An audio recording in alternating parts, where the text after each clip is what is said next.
목적이 편입이었거나 아니면은 재수를 하시던 그런 분들 보통 취업하고 난 다음에 와, 내 인생을 왜 여기다 갖다 버렸을까 되게 후회를 하거든요.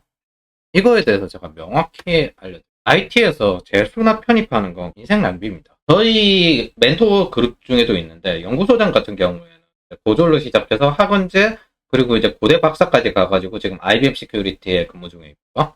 뭐 언젠가 세미나를 한번 할 것 같긴 한데 저희 클라우드 시큐리티 멘토 같은 경우에도 웹카페를 예전부터 보시고 아 이거 재수나 편입하면 안 되겠다 해가지고 학원제를 하시고 대신에 그 기간 동안 영어를 장착하셨어요. 그리고 일반 대학원 석사를 나오시고 난 다음에 국가기관 카이다 연구소 출신으로 지금은 클라우드 시큐리티 멘토를 하고 계십니다. 저는 이제 기본적으로 상담을 할 때 대학을 다니고 있다? 그러면은 그냥 그대로 다니라고요. 고졸이다? 그럼 그대로 학원제를 가지고 석사를 가라고 합니다. 여러 가지 이유가 있는데 여러 가지 이유가 있는데 첫 번째는 여러분이 서울대를 나오든 카이스트를 나오든 무관심입니다. 물론 그런 경우 있어요. 해킹팀 같은 데 보면 명함에 서울대라고 집어넣기도 하는데 해킹대회 우승, 이거 입상, 박사로 쳤는데 애초에 이 그룹에서 평범한 사람들 그룹에서 안 놀아요. 두 번째는 특성화 고등학교 중에 좀 유명한 고등학교 있죠. 설린이나 이런데 같은 경우에 저희 멘토도 특성화 고등학교 출신인데 학교 출신 자체가 외국대 출신이에요. 학교 출신 자체가 외국 출신이에요. 착각하는 게 있는데 어릴 때부터 코딩을 했다고 해서 그 일반적인 공부를 잘 안 했을 거라는 생각을 하면 안 됩니다. 굉장히 잘합니다. 굉장히 잘합니다. 그 코딩 멘토 같은 경우는 일본 쪽 대학을 나와가지고 5급 공무원하고 개발자로 돌아온 타입이거든요. 어떤 학교를 나왔는지는 관심이 없습니다. 뭐가 관심이 있느냐? 어떤 기술을 가지고 있느냐? 솔직히 마케팅이나 디자이너나 다 똑같다고 보는데 저희 멘토 와이프 중에 토스에 근무하고 있는 사람이 있어요. 이분 같은 경우에는 학교를 되게 좋은 데 나왔어요. 근데 들어가 보니까 고졸이 되게 많은 거야.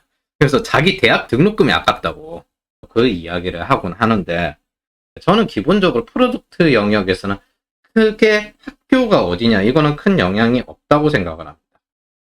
물론 이건 제 분야가 아니니까 제 분야 영역에서만 이야기를 해드릴게요. 두 번째 같은 경우는 학위가 더 중요한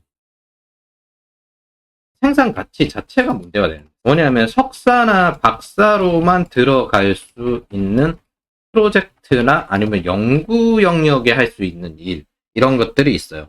그래서 석박사 학위가 더 중요합니다. 그래서 기본적으로 고졸 학생들이 들어오면 뭘 하느냐? 학은제 그리고 최대한 빠른 석사를 가라고 합니다. 최대한 빠른 석사를 가라고 합니다. 그래서 학은제를 통해서 취업을 한 후 여기서 좀 돈을 모으면 이제 모으는 그 저축을 좀 줄인다 하더라도 석사를 가라고 합니다. 심지어 어떻게 가라고 하냐면 학자금 대출이 있거든요. 학자금 대출을 받아서라도 가라고 합니다. 자, 여기서 제가 여러분들한테 학력으로 인한 생산 가치 스노우볼을 알려드릴 거예요. 그럼 기본적으로 고졸이 들어오면 어떻게 해야 되냐? 편입 재수는 인생 낭비예요. 대학생 중에 카이스트 있었어요. 얘도 첫 취업이 3천이었어요. 이게 카이스트나 서울대 뭐 이렇게 해도 두 타입이 있어요. 들어오고 난 다음에 야 여기서 시장 기술이 있어 이걸 익혀가지고 네 커리어를 발전시켜 나가 그걸 믿는 애들이 있고 야 여기서 시장 기술 필요 없어요. 저 학교로 그냥 밀어붙이는 애들이 있어요. 근데 카이스트가 예를 들어 옛날식 같은 경우에는 C++ 해서 코딩해서 어떤 언어든 금방 적응할 수 있게 해놓거든요.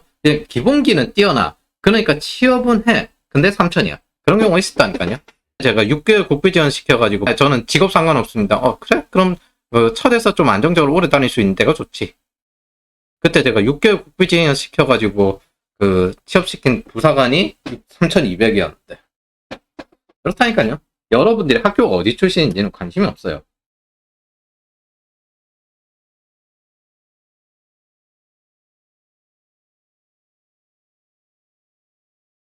그래서 여러분들의 학력으로 인한 생산가치 스노우볼을 제가 알려드릴 건데 기본적으로 고졸이 들어온다 그러면은 일단 기술 공부와 플러스 학원제를 동시에 시킵니다.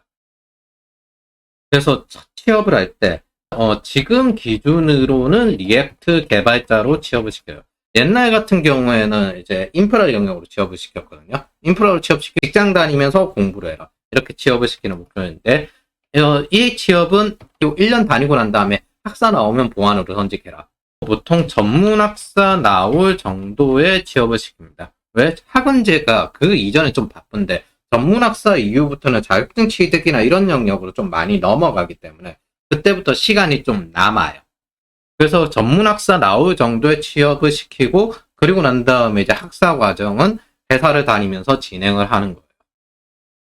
그래서 어떻게 만드냐? 일하면서 공부할 수 있는 상황을 만듭니다. 여기서 중요한 거는 첫 회사의 중요성인데 첫 회사는 공부할 시간이 보장되는 회사가 중요합니다.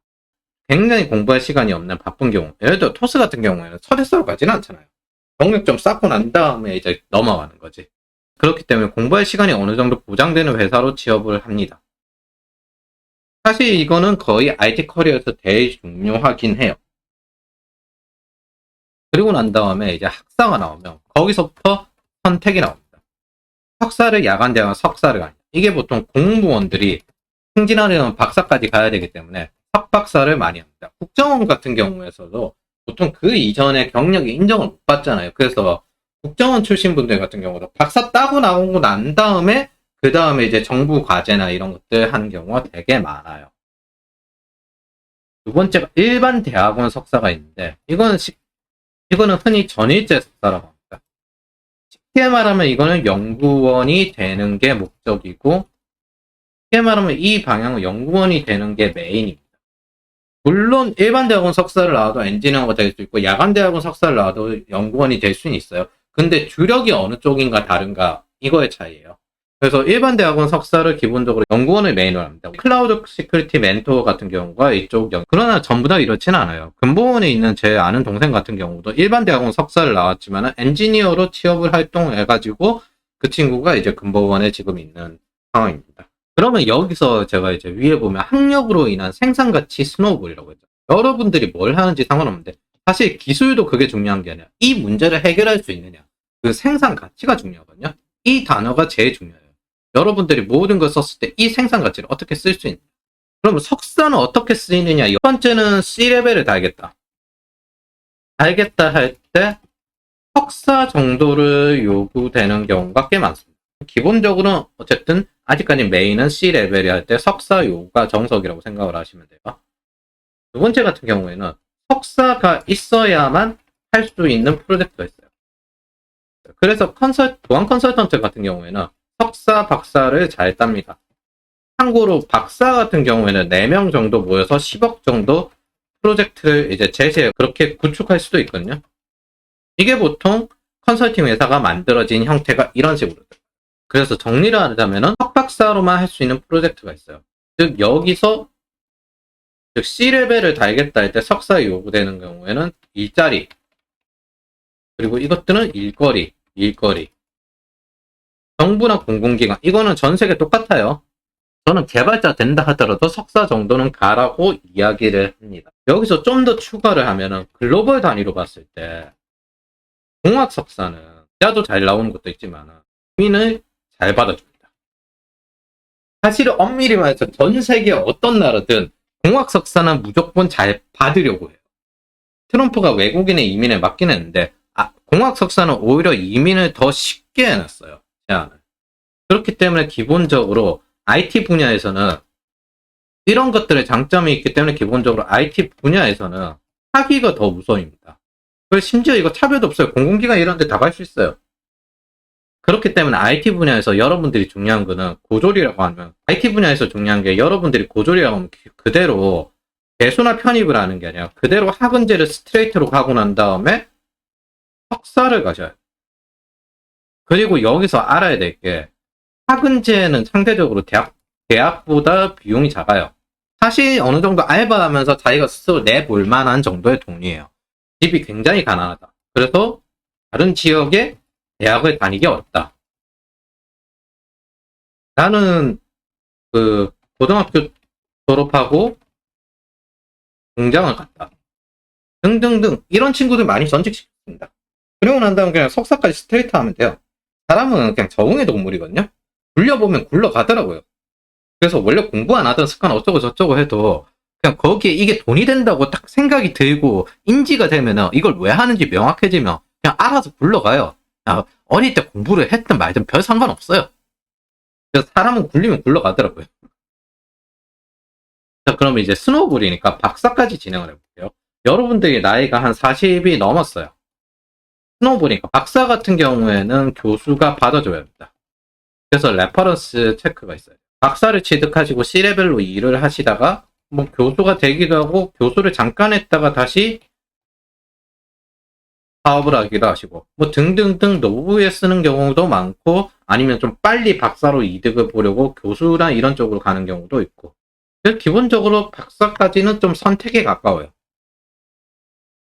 저희 이제 연구 멘토 같은 경우에는 박사 영역을 자기의 차별성 영역으로 만들었는데 OT 보안을 할 줄 아는 사람이 좀 드물거든요. 이쪽 전문적으로 하시는 분들 드물고 OT 보안 파트로 주로 연구를 했습니다.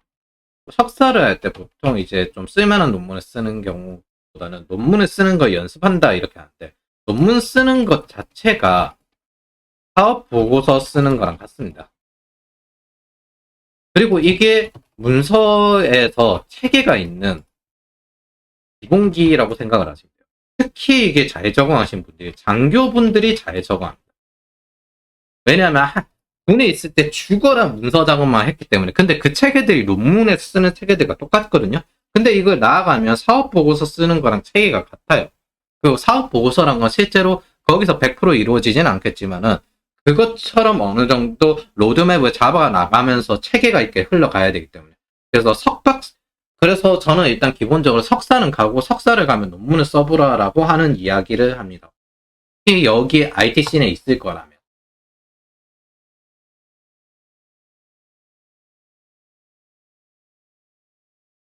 그래서 정리를 하자면은 학원제를 나오고 난 다음에 석사까지 나오는 거는 어느 정도 글로벌 커리어나 자기 일자리나 일거리에 대해서 스노우볼 생산 가치를 굴릴 수 있는 영역까지 고려할 때 꼭 필요한 거다. 그걸 말씀을 드렸습니다.